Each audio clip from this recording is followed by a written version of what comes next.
Hey there, everyone. Welcome inside another edition of the Adam Jones podcast presented by the Baltimore Banner. He's the former five-time All-Star. Somehow he got elected 5 times to the Major League Baseball All-Star game. He knows people. I'm just Jerry Coleman. Welcome into the podcast today. And episode number 25, AJ. Here we are. We're going to be joined by the Banner's new outstanding baseball writer, a colleague of mine, a guy that covered you back in your day. Jon Meoli is just around the corner. We'll talk about the way he covered Adam and his career and what's going on with the Orioles right now. We're also going to talk about the start of the season.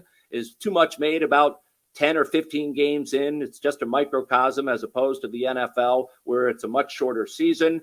Is Adam changing his Orioles prediction already? We'll get the info on that. Plus, is the NBA's image taking a hit as their long postseason is about to begin?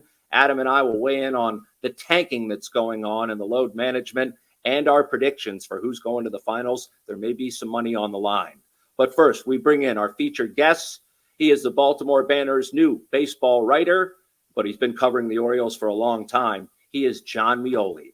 Thanks for being here with us. I got to ask you now, I got a chance to see you in spring training.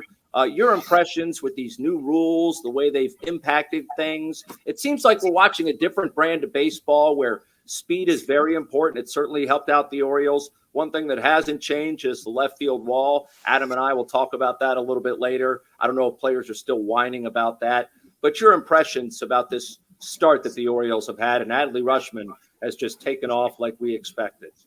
Yeah. So first of all, thanks for having me on, guys. I went to a lot of minor league games last year where they were really starting to enforce a pitch clock and make that a point of emphasis to prepare for doing the big leagues this year. It's amazing. There's no two ways about it. I mean, even games that feel like they're dragging, you're still out of there in under 3 hours. And there's really, it's not for us. It's not for the people that would be there anyways. I was talking to some other media members about, the experience of going to a game as a fan and how you just let it wash over you. And all of a sudden it's the 6th inning and you don't really know what happened, but you don't care. And, now that can happen to a casual fan in like an hour and a half. It's awesome. As for the Orioles, I mean, this is going to be a really fun team to watch. You good or bad. They're going to build leads early in games. They're going to hit, they're going to run. They're going to press their advantage, and then they're going to go into the bullpen, and they're going to have a white knuckle 3-4 innings, and sometimes Adley will give Felix Bautista a hug at the end. It'll be it's going to be a wild ride, but so far it hasn't been a terrible one. Meoli, good to see you. Good to see you, brother. Always looking stylish. I want to say the most impressive thing about you, it's not about you covering baseball, is that you're the Loyola University women's hockey coach. Yeah. That's right. I remember we randomly used to talk about hockey, but that's just off topic. But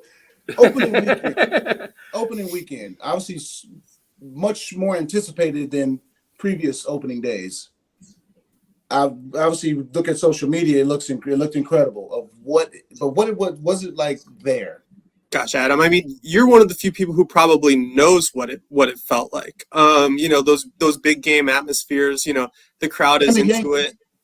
And the Yankees, exactly. There's a little something extra when it's Orioles fans there shouting down the Yankee fans. Saturday night, game 2, it was the other way around. And, Aaron Judge was getting cheered every time he walked up to the plate. But there are a lot of people, who were sitting in the press box around me on Friday who hadn't had that kind of experience, who weren't there for the Delman game. Even your opening day when you walked it off in what was that, 17? That was like one of those 18. Yeah, one of those experiences where you're just like, this is what it should be like. There might have been 3-4 games in this, in that stadium, in the last 4 years combined. And to have that on opening day, to have it go as well as it did, it almost didn't go well, which is going to be kind of their MO this year. But all the ingredients for that to continue happening are there. There's players that people can get themselves attached to. There's going to be a fun brand of baseball. They're going to be doing things, the right, quote unquote, the right way. So you really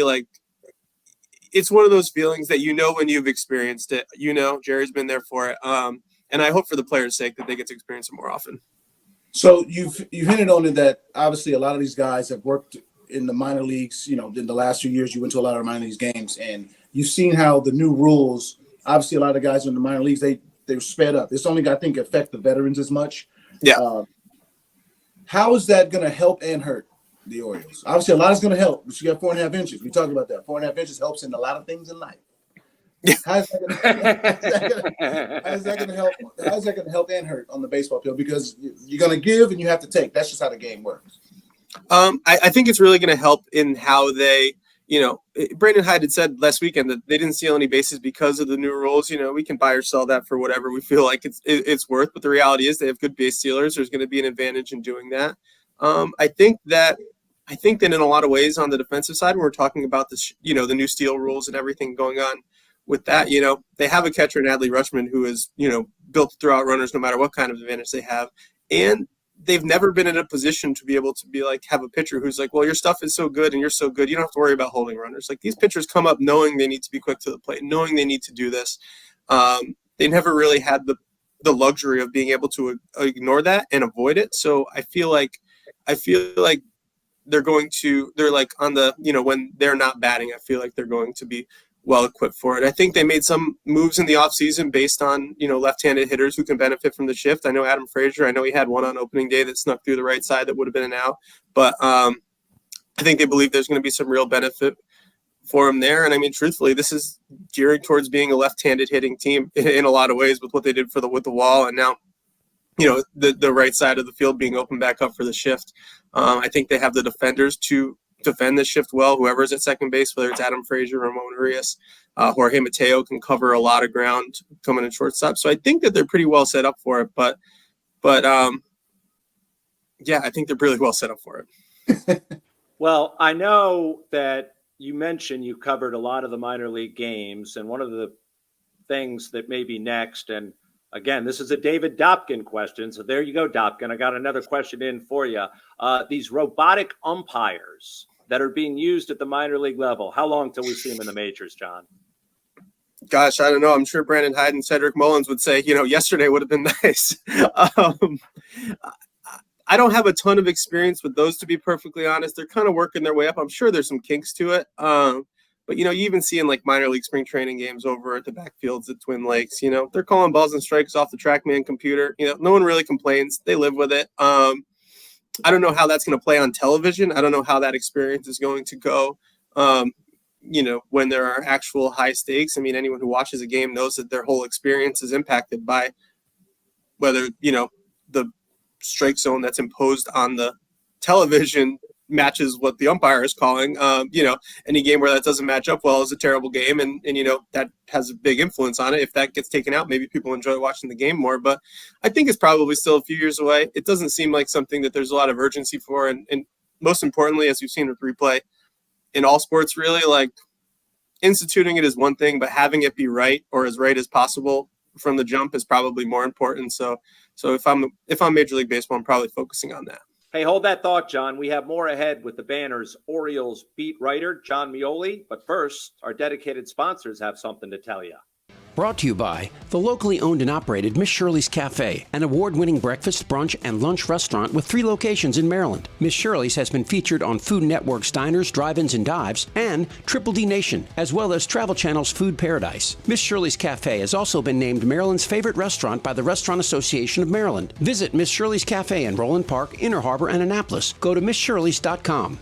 Also by BMW of Towson, home of the best service department in all of Baltimore. That's BMW of Towson, easily located just off York Road and exit 26A on 695. BMW of Towson, very customer friendly. By Be More Around Town, which is now booking for their #Orange road trips to Atlanta, Wrigley Field, San Francisco, which includes a pit stop in Napa Valley, and Yankee Stadium, among others. Learn more now at BeMoreAroundTown.com. By the very respected folks at the Weinman Company. By Jack Daniels, 2 legends, 1 can. Jack and Coke, the #1 cocktail in the world, is now available in a can. Yes, it's true. Jack Daniels Tennessee Whiskey mixed with Coca-Cola or Coca-Cola Zero Sugar are now both available in a can. 2 legends, 1 can. Jack and Coke. Ready to drink? Please drink responsibly. Whiskey Specialty, 7% alcohol by volume. Jack Daniels Tennessee Whiskey, Lynchburg, Tennessee. By G-Leaf Medical Cannabis Company. Visit gleaf.com. gleaf.com offers free delivery. Medical cannabis is for Maryland patients only. And the Baltimore Banner. The Banner is offering 6 months of unlimited digital access for only $1. To get started, visit thebaltimorebanner.com/AJ. And now let's get back into it with Jon Meoli from the Baltimore Banner, talking birds. All right, I do have to ask you about this new trend. It was the Homer chain last year. Now it looks like a beer bong. They're calling it the Homer beer funnel or Homer hose. Whose idea was this, John? And are they sanitizing this thing? Because to me, it's disgusting that you would put your lips around something like that. Adley, after Ryan Mountcastle, after Cedric, after the Bat Boy, after who knows who.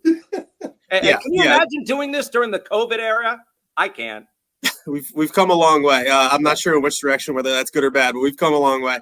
I hand up, I didn't, get to read any of the stories from last night. I wasn't at the ballpark to know whose idea it was. I hope they sanitize it. That's the first thought I had. And it's just kind of like broadly cool. I don't know. I mean, Adam, you played for Buck, and Buck would always, tell us, and I'm sure he'd tell you guys too, that he would look down the dugout because you guys are of a different generation. And if you guys got upset about something, then he would get upset. And if you guys were okay with something, he would be cool with it. I think it's just kind of the way the game is going now. I don't know if like the 2014, vintage Orioles would have been gassing water bottles out of a beer funnel, but there was probably some other fun things. You guys had the pies and this is just kind of an in-game version of that, right? 100%. You got to have some fun. You have to have your personalities. These are young kids. They're not young kids. These are grown men who are in their under 25, who are living their dreams, having a great time, letting their hair flow. Are you kidding me? They're doing exactly what they're supposed to do, and that's what Major League Baseball needs to see is having fun. Obviously, you want to do the Savannah Bananas. You don't want to take it that far, but you want to have some fun. But would you drink from that hose, AJ? I'd put it up a little bit, you know what I mean? Yeah, of course, man. I'm a team guy, you know what I mean? I'm a team guy. Obviously, is a big problem with a plethora of prospects. I was a former number one prospect in the organization and, worked my way up to that and played with tons of guys, but prospects. This is a great problem to have. But will you think, I mean, exactly. No, it's a great problem to have. That's really what it is. Explain that. Explain what a great problem to have means, because most people hate a great and a problem don't ever go together. Yeah.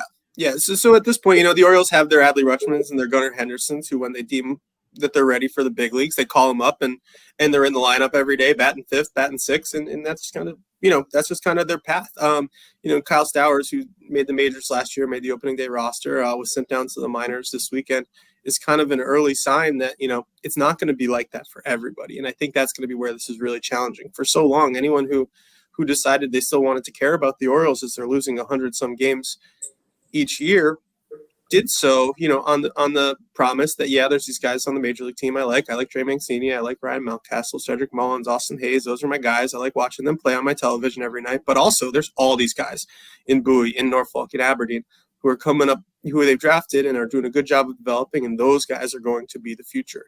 And I think there's, I'm certainly, guilty of this to the extent one can be guilty of, something like this. You kind of get the sense that these players are better than the ones that are there and are going to just slot right in. And all of a sudden, once they hit some magic benchmark in Omar, the Orioles computer system, they're going to be called up to the big leagues, and the guy who's playing left field is going to go somewhere else. And the guy who gets called up from Norfolk is going to go play left field. And all of a sudden, once these players hit this magic benchmark, they're big leaguers, they're big league regulars, and all as well.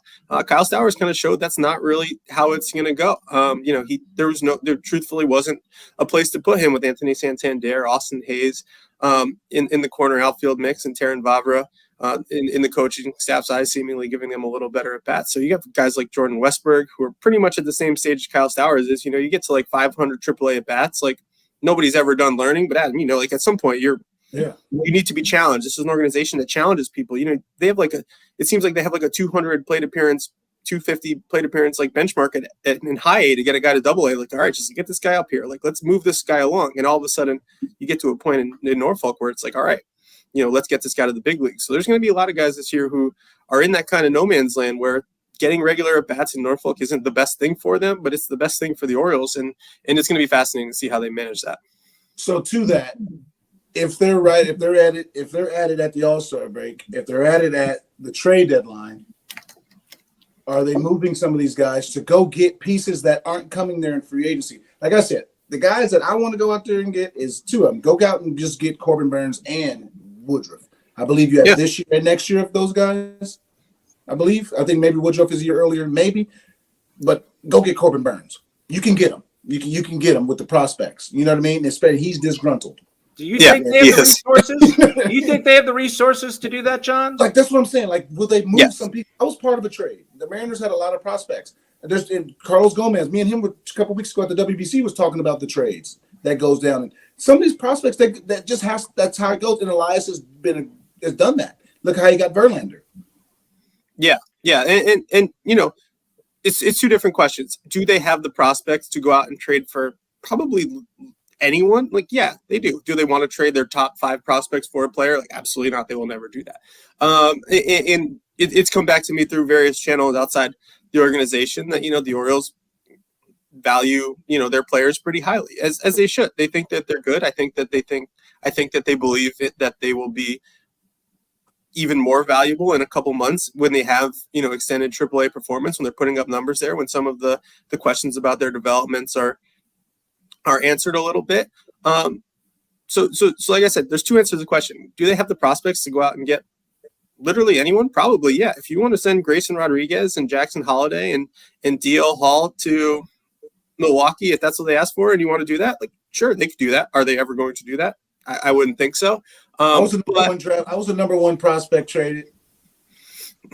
Yeah, but what was the situation? What was the situation? I don't think Bedard. I was a number 1 prospect traded. I'm just saying. Different time. And do you think that they would look at? I'm just saying. Adam, hand up. Do you think they would look at that and say, "Oh, Seattle like made a good deal there"? That's why they won't do it. At the time, I believe it was a good deal because Bedard came off back-to-back 200 strikeout years and added Felix Hernandez coming into his own at that time. And we finished second in the American League in 07. They thought that Bedard would have flipped that and went over that bump. Orioles won the trade. I'm just saying. Oh, duh. Yeah. I'm just pacifying you. I'm just saying. It's because of George Sherrill. Yes, that put him over the top for sure. No doubt about it. It's the only other guy I remember. But what were you saying about the resources in terms of pulling the trigger? I don't know if they're willing to give away that type of talent. I don't think the fan base, AJ, would react too well to that either, John. Yeah, I mean, it's a balance. It's a balance. I don't know that they would be willing to do something like that. I do think they have the ability to, but it's really about what they need. If this team is hovering around 500 and the Rays are, I don't know, 115 at that point, like they're 85 games over 500 and you're fighting for a couple wild card spots, that calculus changes because, you know, you're trying to chase fewer spots. If this division's really clumped up and 5 starts, 6 starts, 7 starts can make a difference and you have that player for longer, you do it. But I think that they're going to be pretty strict about, you know, their valuations of these players being met. If you have 500, 600, God forbid, 700 AAA plate appearances, if you're like a Kyle Stowers or a Jordan Westberg, like, and those are good, there's a projection system in that warehouse that says you're going to be a good major leaguer. And the Orioles are going to abide by that as much as they're going to abide by, you know, the valuation of an outside player. So it's going to be a balance, but it really depends on where they're going to be. All right, last question for you before we let you go. Do you have a story about covering Adam Jones? And you can tell it's an uncensored podcast. I want a bad one where things went really awful. I don't think we ever had a moment like that where it was really awful. Darn. No, I know. I enjoyed, you know, it was a tough time, I'm sure, for you, Adam. I enjoyed your unfiltered commentary throughout like the end of the 2018 season about the players who were playing instead of you and the circumstance that you found yourself in. I remember we were sitting in Kansas City one morning and like, you just looked across the room and you're like, they might as well be putting you out there in left field over me. Like, that's basically what they're doing right now. You just got to get in the weight room and they'd probably do it. And it was really funny. I felt, you know, you were handling it well. You weren't being like, you know, a malcontent. You were just being funny about it. But you know, most of the experiences, truthfully, about like covering Adam is like when you have a player who can be as, God, I don't want to sound like I'm gassing you up, but like you can be very thoughtful about a lot of things. You were a prominent Black athlete in the city that needed that voice, and you used it well. And people, when I worked at the Baltimore Sun, I think the thought was that you would just do that anytime anyone asked or anytime anyone was interested in having that conversation. And like, that was hard for me to communicate like up the chain, that like, we can't just go to Adam like all the time and say like, hey, Adam, can we talk about, like, it's the first anniversary of the no stadium game. It's the second anniversary of the no stadium game. It's the fifth anniversary. Can we just do this every year? And can you also comment on all these other things? I mean, between that and just like, as your time went on, you were the guy that was there. There weren't a lot of other veterans who were either healthy or available to kind of speak to things falling apart. So, the problem with covering Adam Jones was that like, there was only so much Adam Jones that Adam Jones was willing to spread around to the world. So like, you kind of had to pick your spots, and that's how this business works. That's how, I walk around the Orioles clubhouse now, and all these young guys are willing to talk to everyone and do everything. And I'm just thinking to myself, like, this is going to look different in 5 years. Like, this is going to look a lot different in 5 years. Not because it'll change people, not because it'll change his people or be any worse. They'll just be like, no, I'm not going to talk to you before every single game. Like, I'm not going to just be here. Like, it's cool now, but it ain't cool. It's not going to be cool when they're 5-time All-Stars or whatever. Yeah, and like, that's just what you have to deal with. But I'm going to address that a little later in the podcast. The fact that there are some too much for my taste, respectable guys in that clubhouse that will stand up as you approach their locker, and it's like, where am I? Sit down. Right? Keep putting on your shoes. We're just talking about nonsense here. Exactly. Right. Hey, Jon, appreciate you coming on. Always a pleasure to talk baseball with you. We'll do it again this summer, and thanks for being a part of the banner as well. We love having you as a colleague. Thank you, brother. Thanks a lot. This was fun. Thanks for having me on, guys. All right. Talk to you soon. There he goes, Jon Meoli, and of course, very analytical. I remember him covering you. Always had very thoughtful questions and sees the game differently than a lot of these writers, especially a hack like Dan Conley. Sorry, Dan, had to take it.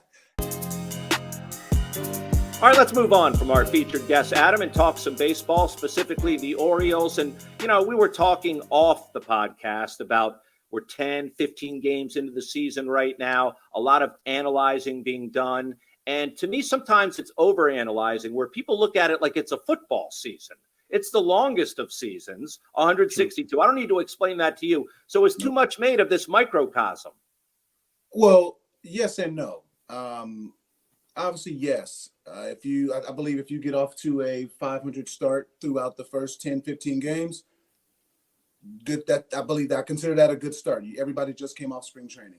If you do what the Rays are doing right now, 10-0, beating everybody, people are going to be like, hey, can they sustain this? Obviously not. But that's a hell of a start, and that's a huge push going forward. Now, if you start off at 1-9, 2-8, or something like that, below 500 going on, it's still going to be an uphill battle. A saying that I forgot who told me this, but you said you can't win the division in April, but you sure as hell could lose it. Yeah. So it's always good to get off to a mediocre start. I guess that's a 500 start going off to the first 10, 15 games. And then we obviously get our second wind of the soreness is out of the regular season, because spring training is, again, no one's getting that craziness, that soreness that comes in April. So like what the Rays are doing, that's not sustainable. They're going to come to earth, just like what the Yankees did last year. But the teams that start off really, really slow, it's still going to be an uphill battle, because the good teams are the teams that started normal but are still considered the good teams. They're going to just do what they normally do over time. So, and then that's what I got.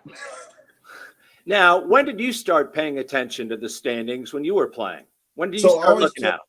I always told everybody, I was like, call me June 1st. Like, meet me at my locker June 1st. That's when I can give you a solid answer. That's going to be through 55, 60 games. If we don't have an identity at that point, it's either going to be, I've been on teams that we were 20-40, and I've been on teams that we were 40-20, and everything in between. So when you meet me at June 1st, I can give you a solid answer on what the identity of this team is. Until then, it's like I'm not going to go every single day of ups and downs. I'm not going to ride that roller coaster, because that's going to stress me out. That's going to stress everybody out. So I just took it. Give me 2 months. Give me 60 games. Let us just put our heads down and just play for a little bit. Yeah, we've seen different outcomes. I remember the Detroit Tigers back in '84. They started out something like 35-5 in that range, went on to win the World Series with Sparky Anderson. But then a couple of years ago, the Braves, they got off to a terrible start and then turned it on. The Nationals, same type of thing, where they turned it on for their World Championship. the Nationals 19-31. It was 2019 because I was with the Diamondbacks. We beat them on a Sunday. And I'm like, I remember going back to the plane. I'm like, how the hell is this team so bad right now? Like, how are they so bad? And I guess they must have heard me. They must have had a mic on me or something. Because I'm on. Did you get a ring? Did you get a ring sent to you later? I wish I did, but I was like, why is the team so bad? It's like the most talented team in baseball. Like, if you go by on the roster, they're the most talented team at that point. And with the pitching staff, you're like, but from that point on, they turned it on. But that's true. Again, that's a long stretch, and they had to turn it really, really on and get in. They snuck into the playoffs. That's what I think happens a lot now, but it's still really, really hard to do because teams gain their strength as they, progress throughout the season. Now, as far as this left field wall, it's been moved back for over a year, yet every time I'm watching a game, I hear an announcer talk about the dimensions and how they still have to get used to them, and that would have been a home run at the old Camden Yards. And your reaction is like, too late. I mean, it is what it is, to take one of the old tired phrases out there, but there's nothing you can do about it. They moved it back. Harder. They moved it back, and there's a rule of thumb: hit it over the wall. And you get guys like Millar. I remember Millar. Because my young swing was big time going to the big part of the field. And he's like, "Hey, you're young. I mean, there's more home runs over here. Like, this is way shorter than trying to do it over there. Like, why don't you hit it over here, the shorter part?" And it's just, you got to hit it over the wall. And I look at highlights of myself when my kids are watching or something, and I'm like, and I look at the wall now, I'm like, I pimped that. That would have been out. That might have just hit the wall. But I don't live in the minors. I got mine. Mine is there. So it's kind of good because if a Mountcastle is there for plenty of years, he's going to have to get majority of his home runs on the road. So hopefully my home run record at Camden is safe. You know what I mean? And I think it will be. Yeah, would they moved it back unless they just bring in some big lefty who just sweeps it out there all day. But it's a challenge. But what has happened? It's improved the Orioles pitching. The left fielder, obviously Hayes plays left field majority of the time there. He plays right on the road a lot, but he can cover so much ground. He has a terrific arm, so he can make up a lot of ground. And it takes 2 hits to get it out of there. Again, Judge and Stanton, they hit the ball out of Mount Rushmore, doesn't matter the Grand Canyon. But with other guys, it takes a double, which will be a double, and then it takes another hit. Previously, you can get a cheap home run out there. There's no more cheapies unless you go directly down the line. And who's the artist like that?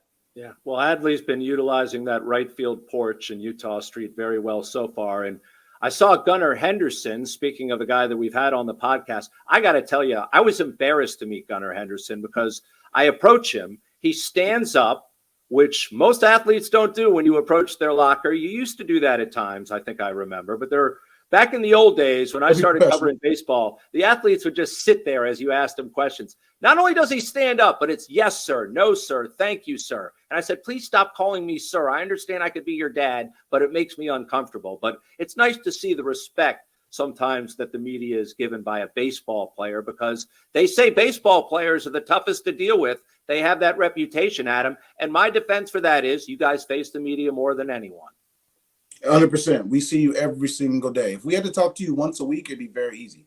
Super easy to talk to you once a week. That'd be the easiest thing. But no, that's a Southern boy right there. His parents taught him well, taught him some manners. And my parents taught me the same thing. No, sir. Yes, ma'am. I mean, I say no, sir. Yes, sir. I say no, sir. But no, it's just the proper way. It's quick. It's easy. It's professional. Obviously when players get frustrated, it's no jackass. But it's just being a professional. Absolutely. Look forward to having him on again. And maybe one of these days we'll have the newest Raven on this podcast, Odell Beckham Jr. Bring in. My wife said something about that. She was like, "You want to have him on your podcast?" I'm like, "Man, everybody's talking about what kind of list they want to get on this podcast. Okay, just put in requests and tweet me and all that kind of stuff. Please, everybody got a damn opinion, but I would love to have Odell Beckham." Well, we would both love to have him on, but I tweeted out, it's a tradition unlike any other. It was Masters weekend. The Ravens bringing in a veteran wide receiver sort of at the end of his career. Now, Anquan Bolden had something left in the tank. They didn't want to pay him. Steve Smith was near the end, senior. Derek Mason, same type of thing. Torrey Smith is the guy they drafted, so I don't look at him in that way. But Odell should be able to help this team. The question is, I'm confused because Lamar requested a trade, then showed up with him on Instagram. How do you see this playing out? Because to me, my opinion, before I ask for yours, is it's a 1-year run for this team, for these two guys. 1 year.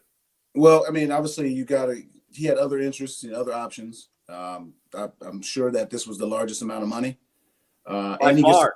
And he gets to play with a terrific quarterback, possibly.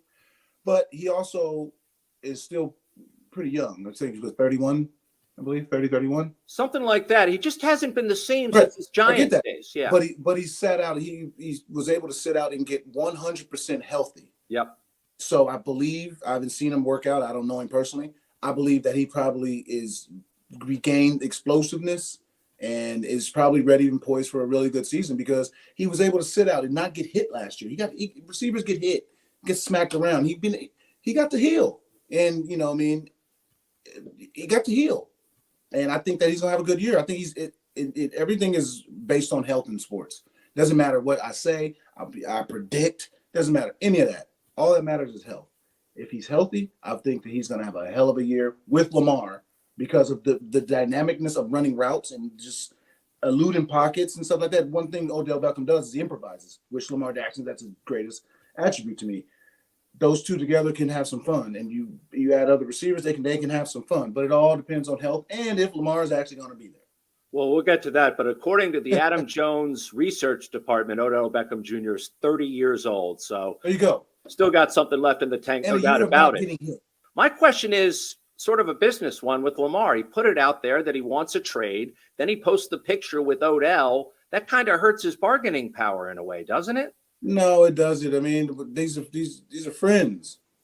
They're friends. He's, as of right now, he's still currently on the roster, correct? He is not under contract right now. So if another team approached him as we're speaking, but he's still on the roster. I agree. Okay, you know what I mean? Quote unquote. Yes. Right.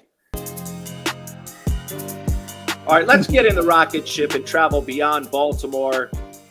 It is NBA playoff time. We talked about baseball, the regular season being the longest season. This is the longest of postseasons. It began with the losers bracket, as I call it, the play-in games. But for me, not a good look for the NBA's image, AJ. And the NBA right there with the NFL, two of my favorite sports. Baseball's right up there as well. Not a good look when you have teams not trying to win at the end of the season, tanking for the big Vic, who's considered, a once-in-a-generation type player. But Dallas, wow, they reached a new low. That's not the first time it's happened with Mark Cuban. They certainly weren't trying to win their last two games. They ticked off some of their superstar players. And then they, before that, traded for Kyrie Irving. So why would you trade for Kyrie and tank at the end? Yeah, I don't get that. I don't get that. I don't get it. Like, I don't get it. Now, they said if you for 5 games out, we got no shot. Okay. Rest the guys, get other guys, let them get some burn. I don't get that. I don't respect that. I'm sure the players don't respect that because the only object is to win. And gambling. Let's not forget the gambling aspect as well. And gambling aspect, yeah, exactly. When people got in trouble because, they took things. I was told the first thing I was told in Japan, don't accept nothing. Really?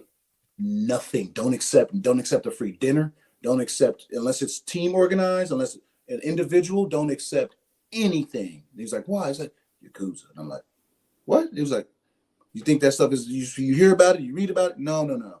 Don't accept anything. I'm like, all right, cool. Pay for your own stuff. I'm fine with that. Never had that talk in the major leagues to the degree that you did in Japan, or was it? Oh, 100%. We had, what's his name? Michael Francis. We had him in our clubhouse. Former Mafia guy, right? There you go. We had him in our clubhouse in 2004 when I was with the Mariners, my very first spring training. Scared me less. I'm like, got you.